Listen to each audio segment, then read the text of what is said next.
Olá pessoal, tudo bem? Então, um vídeo agora aí sobre o grupo de seres vivos, né? Vamos falar desde os grupos mais primordiais, mais simples, até os grupos mais desenvolvidos aí, né? Então, o índice aí que a gente traz logo de cara, a base que a gente está usando é o Telar Ciência do sétimo ano, do ano de 2019, né? Versão atualizada já com a sequência dos temas trabalhados, assim como as normas da BNCC. O livro aí, né? Então, os autores são Fernando Guevan Snyder e Helena Paca. Vamos trabalhar nesse vídeo aí: reino Monera, reino Protista, reino Fungi, reino Planta e, por sequência, reino Animalia. Esse reino Animalia vai ser num segundo vídeo, né? Por sequência desse, porque senão vai ficar um vídeo muito longo. Então, começando aí pelo reino Monera.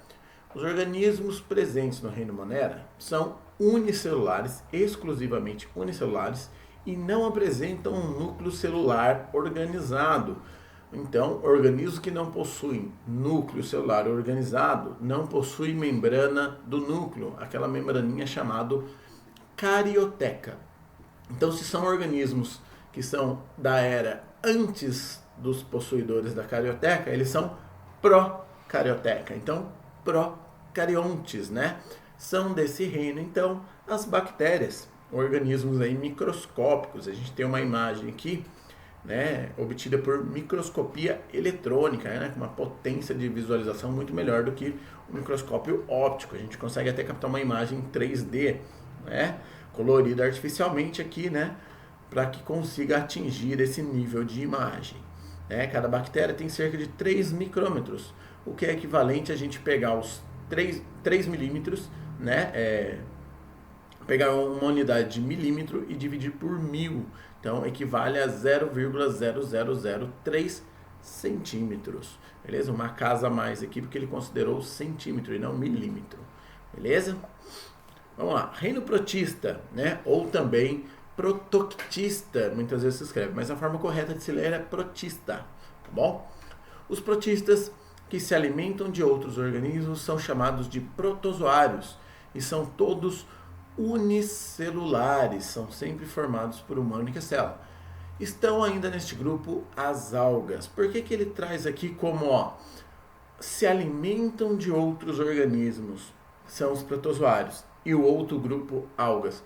Porque aqui ele está se referindo às algas fotossintetizantes, organismos autotróficos. Organismos que se alimentam de outros são organismos heterotróficos, né? E aqui ele traz um exemplo de algumas algas unicelulares vistas ao microscópio óptico, né? Então, aumento de cerca de 130 vezes. Aqui já não é microscopia eletrônica, né? Já é bem mais visível, são organismos bem maiores do que, né, os organismos do reino Monera que a gente viu anteriormente aqui. Aqui a gente não está falando de seres mais exclusivamente unicelulares, mas no caso dos protozoários, eles são unicelulares. Agora, dentro do grupo das algas, a gente tem organismos unicelulares e pluricelulares. Então, o reino protista, a gente não tem seres exclusivamente unicelulares, como era no reino Monera, beleza? Por consequente, aí a gente tem o reino Fungi. A maioria dos organismos desse reino são multicelulares ou pluricelulares. E todos eles são heterotróficos, ou seja, não produzem o próprio alimento, ok? Então todos eles dependem de um alimento externo. Mas daí você pensa, se ele tem que se alimentar de outra coisa, cadê a boca do cogumelo, né? A gente sabe que o cogumelo, né, os fungos, eu falei cogumelo por causa da imagem, mas nem todos os fungos têm essa, né, essa imagem aqui, essa representação, né? Os fungos têm desde organismos unicelulares, portanto que ele fala aqui, maioria multicelular, não são todos, mas a grande maioria, existem unicelulares, né? Então, nem todos eles têm essa forma aqui, tem diversas formas para o reino Fungi. Essa é a mais conhecida, que representa o organismo aí mais conhecido pra gente, que é o cogumelo, né? Voltando à questão da alimentação desse cara aqui, a gente precisa pensar num organismo que é capaz de tirar os seus nutrientes não por uma boca, mas sim por uma estrutura que absorve esses nutrientes. E nesse caso a gente tem as hifas. Hifas essas que são representadas como um conjunto chamado micélio, né? Então, olha só, aqui a gente tem uma observação. A hifa corresponde à unidade formadora do corpo de um fungo. O seu conjunto é chamado micélio, ou seja, as hifas estão presentes não só na parte abaixo do substrato, como também na parte do corpo frutífero desse cara, né? Então, a hifa forma todo o conjunto do corpo do fungo. Só que aí quando eu tenho essa parte abaixo do substrato, eu tenho uma parte chamada micélio vegetativo. E toda a parte superior ao substrato se chama micélio reprodutivo, porque ele tem a função, obviamente, de reprodução. Existem alguns fungos que fazem a reprodução através das hifas do micélio vegetativo. E nesse caso são reproduções de material compartilhado, reproduções sexuadas, né? Aqui, ó, na parte do micélio reprodutivo, no chapéu, a gente chama aqui, ele tem lamelas na parte de baixo desse chapéu, que são as estruturas produtoras dos esporos. Os esporos são as estruturas de dispersão dos fungos, são as suas sementinhas aí, entre aspas. Por quê? Porque ele não produz semente. Quem produz semente são plantas, e a gente está falando do reino fungi, né? Então aqui, ó, esse indivíduo produz esporos que vão ser soltos aqui, vão ser carregados através da água e do vento para outro local e vai dar origem a um novo fungo, beleza? As hifas que fazem reprodução sexuada muitas vezes entram em contato com outra hifa de um fungo vizinho e ali eles fazem a troca de material genético. Esse material genético pode brotar ali e dar origem a um novo fungo ou ser carregado e eliminado pelos esporos, tá? Mas isso aí é matéria para ser aprofundada lá no ensino médio. E aí a gente entra no reino planta, um reino aí que dá um pouquinho mais de trabalho, um pouquinho mais de conversa. Por isso que, né, nesse vídeo a gente vai separar o reino animal, senão ficaria um vídeo muito extenso. O reino planta é dividido em 4 grupos. Quais são esses grupos? As briófitas, representadas aqui na imagem, né? Ó. Pteridófitas, uma samambaia aqui como exemplo, né? As gimnospermas, a gente tem uma araucária aqui como exemplo. E as angiospermas, a gente tem aqui uma orquídea como exemplo. Tudo bem? Então, vamos lá, um a um. O primeiro deles aí, briófitas. Quando a gente vai falar desses grupos vegetais, pessoal, a gente tem que ter em mente a questão evolutiva deles. O que eu quero dizer com isso? As briófitas, que é o primeiro grupo, é o grupo menos desenvolvido, menos evoluído do que os outros. E a gente vai desenvolvendo organismos mais preparados para sobreviver no ambiente terrestre. Poxa, mas a planta não vive em ambiente terrestre? Sim, mas as briófitas, que são os musgos, eles são organismos extremamente dependentes da água, né? Ele tem a estrutura do corpo dele, depende muito do ambiente úmido, um ambiente, né, que possua, que permita uma atmosfera muito úmida, rica em moléculas de água. Então são organismos bem pequenos, não possuem vasos condutores. O que significa essa não presença de vasos condutores? Significa que para eu transportar elementos nutritivos para todo o corpo dessa planta, eu preciso fazer isso com um transporte célula a célula. Eu não tenho um vaso condutor para transportar isso. Isso já me traz uma consequência, um organismo que não pode ser muito grande. Por quê? Porque se eu tiver células extremamente distantes, para eu transmitir esses nutrientes célula a célula, eu teria um gasto energético muito alto. Não seria, né, viável energeticamente transmitir esses nutrientes para uma planta tão grande. E por consequência, ao longo de um período evolutivo, a gente tem como consequência plantas pequenas que sobreviveram. As plantas maiores com certeza não deram conta de um gasto energético tão alto e acabaram se extinguindo. Então a gente tem aí organismos representados por organismos bem menores e sem vasos condutores. Outro detalhe das briófitas, elas não têm folha, raiz e caule, como uma flor comum dessas que a gente está acostumado né, palpar aí uma visual do dia a dia nossa. Então é uma planta que não possui nada disso. Ao invés disso, eu tenho estruturas específicas com nomes diferenciados aí. Então reparem na imagem. A gente tem uma plantinha aqui, uma briófita. A gente tem estruturas específicas delas delimitadas com nomes específicos. O que seria uma raiz? A gente não tem uma raiz, a gente tem uma estrutura muito parecida, com uma característica muito parecida, mas que se chama rizóide. O que seria o nosso caule, que sustentaria as nossas folhas, chama cauloide.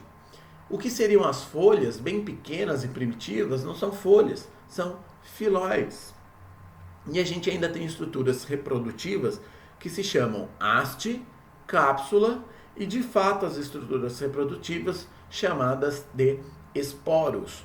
Então, olha só, os rizóides são filamentos que fixam a planta no ambiente em que ela vive e absorvem água e os sais minerais disponíveis nesse ambiente. Ou seja, a mesma coisa que faria uma raiz, né? Então, rizóide. Cauloide, pequena haste onde partem os filóides, ou seja, a mesma coisa que seria um caule numa planta grande, né?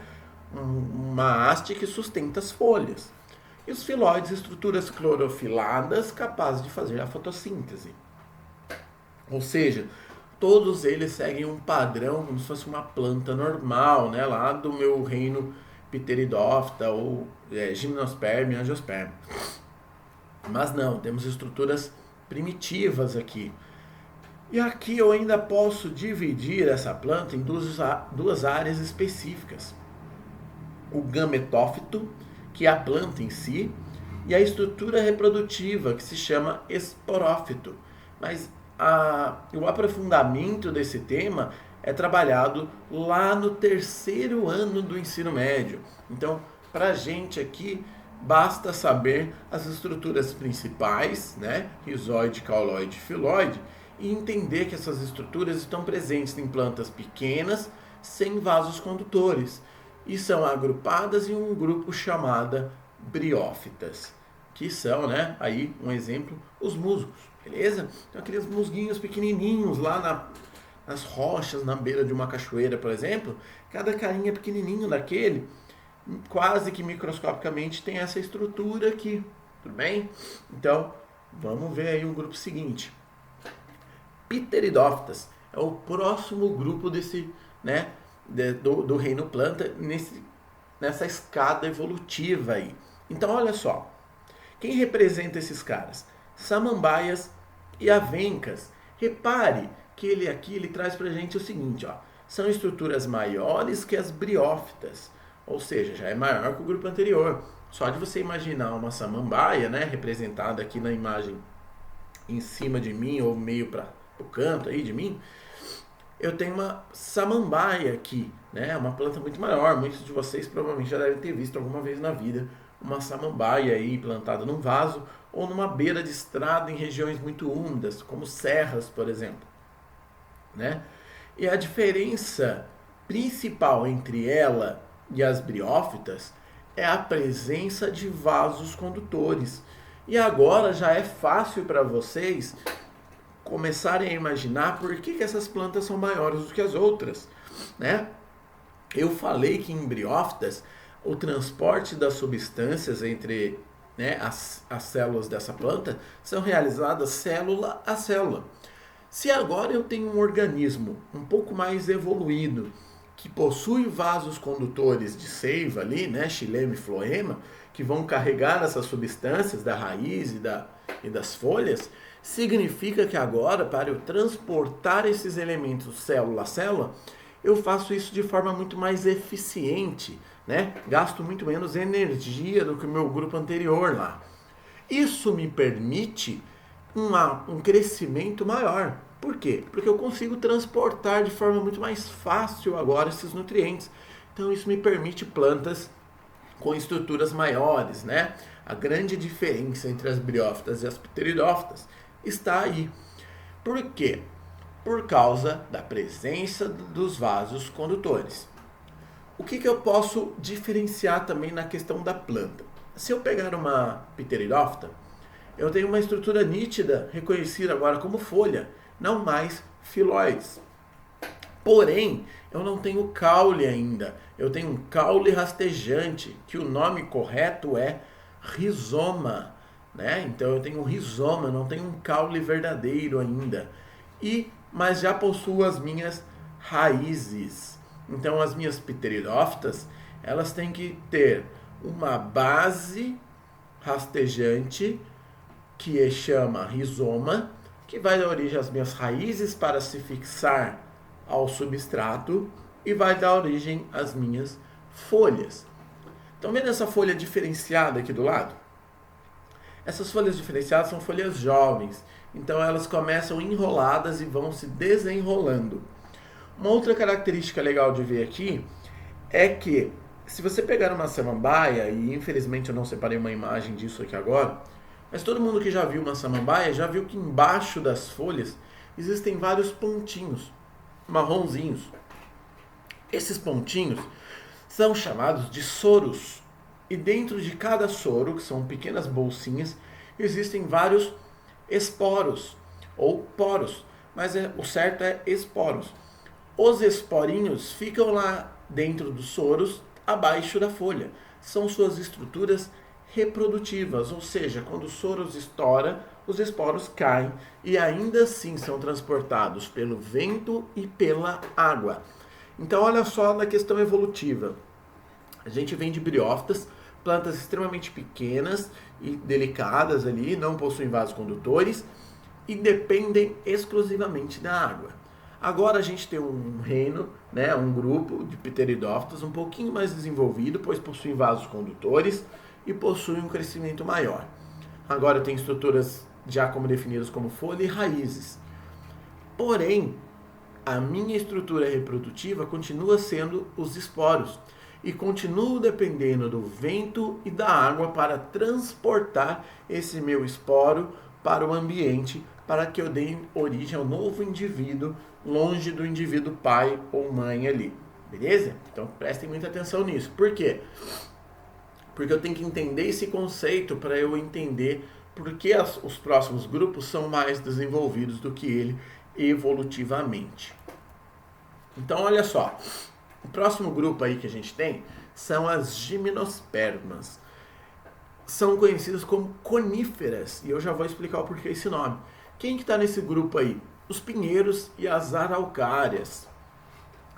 São aí plantas de porte extremamente maiores, plantas que podem viver diversos anos, com uma estrutura de tronco absurdamente longa e alta, né? Então eu já estou falando de plantas superiores, já estou falando de plantas completamente desenvolvidas comparadas com samambaias ou musgos, né? Então eu já tenho plantas extremamente maiores. Só que o que difere esse grupo do próximo? A gente vai chegar lá. O que eu tenho que entender aqui é que a minha principal diferença que separa esse grupo Gymnosperma das pteridófitas, porque você poderia falar, professor, já sei, né? É uma árvore e a samambaia não é uma árvore. Beleza, mas estruturalmente elas apresentam as mesmas coisas. Tem um rizoma, que seria um caule, tem as raízes, tem a folha, beleza, e daí? Qual a diferença principal? A diferença principal está nesse carinha aí da foto, pessoal. As estruturas reprodutivas. As estruturas reprodutivas das gimnospermas são os cones, que são as flores. Ou seja, gimnospermas possuem flores? Sim. Poxa, professor, mas isso aí não me parece uma flor. Exatamente. Não parece, mas elas são classificadas como flores, por quê? Porque são estruturas reprodutivas. A gente vai ver no grupo das angiospermas que a função das flores é exclusivamente reprodutiva. Como os cones são responsáveis pela reprodução, então a gente chama assim isso de flor, porque ela tem a mesma função que as flores das angiospermas. Então a primeira diferença aí de gimnospermas e angiospermas a gente já consegue imaginar, né? Presença de flores atrativas ali, né? Não cones mais. Então os cones estão presentes apenas nas gimnospermas. E a gente consegue diferenciar essas estruturas já através do seu sexo. Olha só que legal. Eu tenho cones do sexo masculino e tenho cones do sexo feminino. Então, aqui eu tenho o envoltório do cone feminino e o cone masculino na mesma planta aqui, ó. Eu não sei se o cone feminino tá legal e visível, porque eu devo estar ocupando esse espaço aqui, né? Então, deixa eu fazer assim, ó. Fazendo assim, você consegue ver o conezinho feminino aqui, porque eu tô aqui nesse canto de baixo aqui, né? O cone tá acima de mim aí. Então, voltando para o modo apresentação aqui, o cone feminino é diferenciável do cone masculino, né? Em algumas plantas, a gente tem até separação do sexo por planta. Eu tenho árvores masculinas e femininas separadas, que só apresentam o conezinho masculino ou outras só o cone feminino. Olha que bacana, né?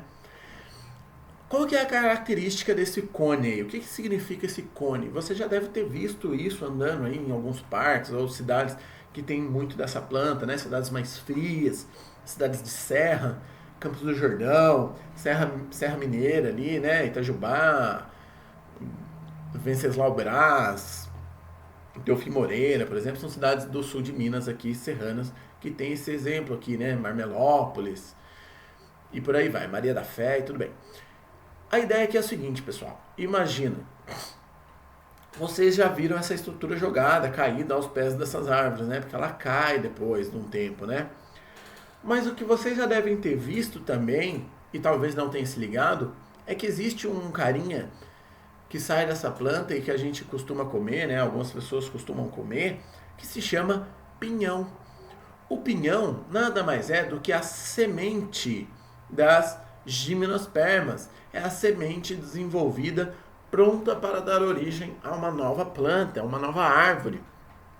Ou seja, quando ocorre a fecundação da parte masculina na parte feminina, a parte feminina se desenvolve pela fecundação e dá origem à pinha, né? Que é antes desse pinhão sair do cone. Então eu tenho um cone inicial central cheio de pinhões que vão se desenvolvendo e formar pinha, um cacho de pinha. Essa pinha são as sementes e a gente chama de semente nua. Por que é uma semente nua? Porque reparem, tem fruta aqui? Não, não tem fruta. Pinhão não é fruta, pessoal. Pinhão é semente. E a gente chama de semente nua justamente porque ela não tem uma fruta em volta da semente, como as frutas que a gente conhece, né? Uma laranja, por exemplo, a semente está lá dentro, não tá? Tem uma fruta em volta dessa semente. Aqui a gente não tem isso. Então a gente chama de sementes nuas. E uma vez que ela tem semente nua e o próximo grupo não apresenta semente nua, além da presença do cone, a gente separa esses dois grupos em grupos distintos, por características distintas. Professor, mas por que esse grupo ainda sai lá das pteridófitas? Porque além do cone, a gente tem uma questão da necessidade ou não de água. Aqui a gente está falando de plantas, é obviamente que ela necessita de água para o seu desenvolvimento, mas a gente não tem a necessidade de água mais para o seu processo de reprodução. Ou seja, eu não preciso mais da água ou do vento para carregar a minha semente para o ambiente. Agora eu tenho um mecanismo de expansão e disseminação da minha semente que se chama pinha. Porque o que acontece com a pinha, pessoal? Eu tenho vários pinhões fixados num eixo central através de um ponto específico. Quando eu desenvolvo a minha pinha, né, e formo um pacote de pinha ali, eu vou pausar o vídeo aqui e vou achar uma imagem, porque eu não tenho uma imagem seguinte aqui. Vou pausar e fazer isso. Esse é o lado bom da tecnologia aí, né? Então, olha só, pessoal. Olha essa imagem. Essa imagem é depois que o cone foi, né, fecundado, então, pela parte masculina, né? O pólen chegou lá, fecundou, a estrutura masculina fecundou, a parte feminina começou a desenvolver o que era aquela pinhazinha, aquele conezinho feminino, começou a crescer. Repare que cada pontinho desse é uma semente que vai ser um pinhão. E aqui eu tenho um cacho desses pinhões que a gente chama de pinha. Então, repare aí, ó, a gente tem 3 aqui, né? Parece um abacaxizão. Olha essa imagem seguinte que legal. Aqui ele já está maduro, ele torna uma cor mais amarronzada, né? Perde um pouco do tom verde. E olha que bonito como que fica a organização dentro dele, ó.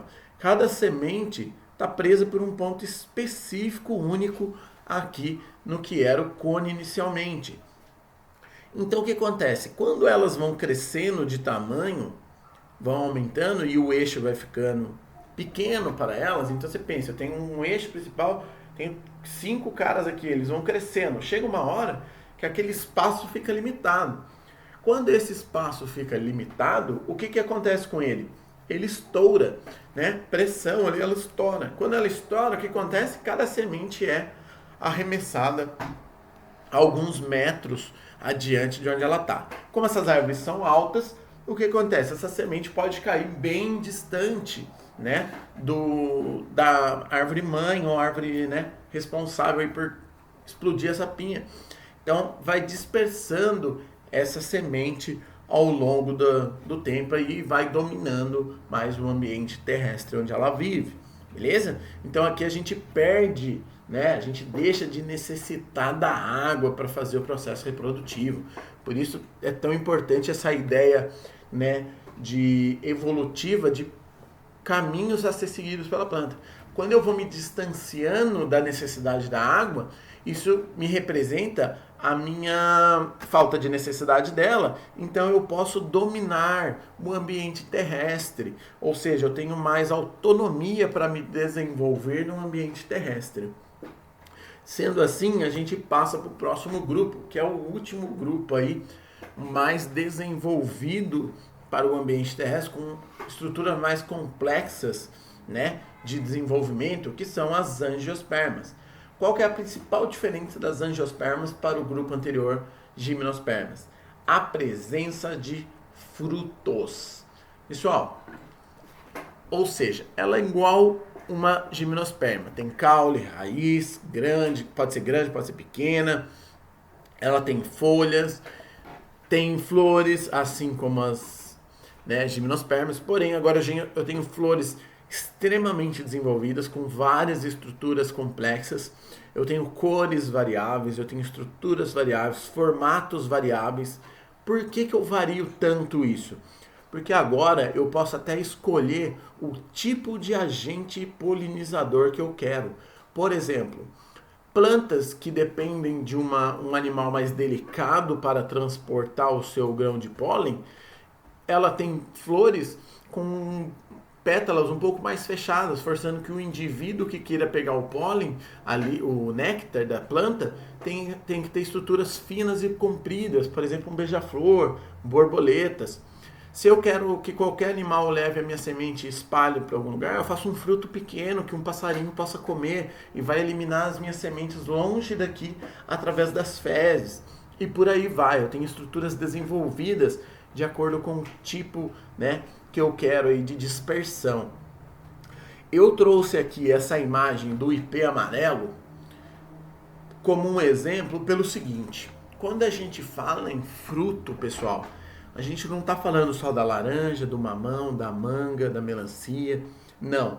Biologicamente, quando a gente fala fruto, a gente está representando qualquer coisa que seja o desenvolvimento do ovário de uma flor. Nossa, professor, não entendi. Pensa no seguinte: a flor, ela tem a parte feminina. A parte feminina dela tem um ovário para receber o grão de pólen e desenvolver ali e gerar uma semente. Quando eu tenho plantas que desenvolvem fruto, esse ovário vai se transformar, a flor vai cair as pétalas, esse ovário vai dar origem ao fruto. Nossa, professor, então você está falando que fruto antes era uma flor? Sim, todas as frutas, todos os frutos são desenvolvimentos de flores fecundadas. Todos. Tá? Não tem exceções aqui. Daí você pensa, poxa, beleza, professor, você colocou aí o ipê. O ipê tem flor, né? A flor amarela, que dá essa cor aí bonita da árvore que tá aí. Só que aí você pensa, poxa, mas eu nunca vi uma fruta de ipê. Que fruta que dá o pé de ipê? Então, vocês têm que imaginar que fruta, vocês têm que tirar da cabeça a ideia de que fruto biológico aí seja apenas as frutas que a gente chama aí no mercado, né? As frutas. Por isso que o certo é falar frutos, porque a gente engloba todos. A gente está falando aí de vagem, estamos falando de feijão, estamos falando de verduras, de legumes, né? Estamos falando de estruturas que a gente nem come muitas vezes, mas são frutos. Por exemplo, o carrapicho, aquele carrapicho compridinho que gruda na roupa, no pasto, quando você anda pro mato. Aquilo é um fruto, ou seja, é uma estrutura desenvolvida de uma planta, de uma gramínea, que é o desenvolvimento da sua florzinha. Dá origem a várias frutas, né? Vários frutos ali. E esse fruto tem aquele ganchinho de colar na roupa, por exemplo, que é um meio de transporte da semente. A ideia dela ali é se grudar aos pelos dos animais que cruzam ou passam por ali e ser levado para outro ambiente. É um mecanismo de dispersão de sementes, de frutos, né? E esse aqui do IP eu trouxe como exemplo, ó, que é um frutinho do tipo vagem. É uma baguinha, né? Cheio de sementinha dentro. E aí, quando ela é transportada ou quando ela estoura também pelo ressecamento, ela elimina essas sementes que vão dar origem a novas árvores. Aqui a gente tem vários conceitos de frutos, pessoal, mas que só é trabalhado lá para o ensino médio também, né? A gente tem fruto carnoso, pseudofruto, né? Frutos secos, deiscentes, indeiscentes, né? Os deiscentes e indeiscentes têm características específicas, por exemplo, aqueles que são alados, que são para ser transportados pelo vento, né? Frutos que são carregados e transportados por animais, pelo vento, pela água, igual o coco. O coco é um fruto que ele tem um desenvolvimento para quê? Duro e com uma estrutura fibrosa, para quê? Para que ele seja capaz de cair na água, ser transportado pela água e não apodrecer. Olha só que bacana. Então, ele usa a água como um meio de transporte desse fruto para dar origem a uma nova árvore. Tudo bem? Então, a ideia principal aqui era entender os conceitos que fazem que esses grupos angiospermas, gimnospermas, briófitas e pteridófitas se diferenciem um dos outros. E o que eu acredito que seja necessário é se apegar aos detalhes básicos como sistemas reprodutivos e a sua dependência da água. É o que representa de forma mais clara o seu desenvolvimento evolutivo no seu caminho de dominar o ambiente terrestre. Se você tiver isso em mente, você não vai ficar mais precisando decorar. Nossa, eu tenho que decorar, esses nomes são todos estranhos, tá? Você não precisa mais decorar a partir do nome, a partir do momento que você descobre por que eles estão nessa escala, né? As plantas menores até as maiores, a presença de semente, a não presença de semente, vasos condutores e não vasos de condutores, né? Frutos e não frutos, sementes nuas. A partir do momento que você entende esse conceito evolutivo, você não precisa mais ficar decorando, fica fácil entender cada um deles. Beleza, pessoal? Então, o que eu tinha para falar sobre isso era isso aí. Fica para o próximo vídeo, então, o último grupo, que é o grupo Animalia. E aí, dentro desse grupo Animalia, do reino Animalia, a gente vai dissecar ele em diversos grupos. Então, vai ficar um vídeo um pouco mais longo aí. Tudo bem, pessoal? Então, até o próximo vídeo, bons estudos e até a próxima.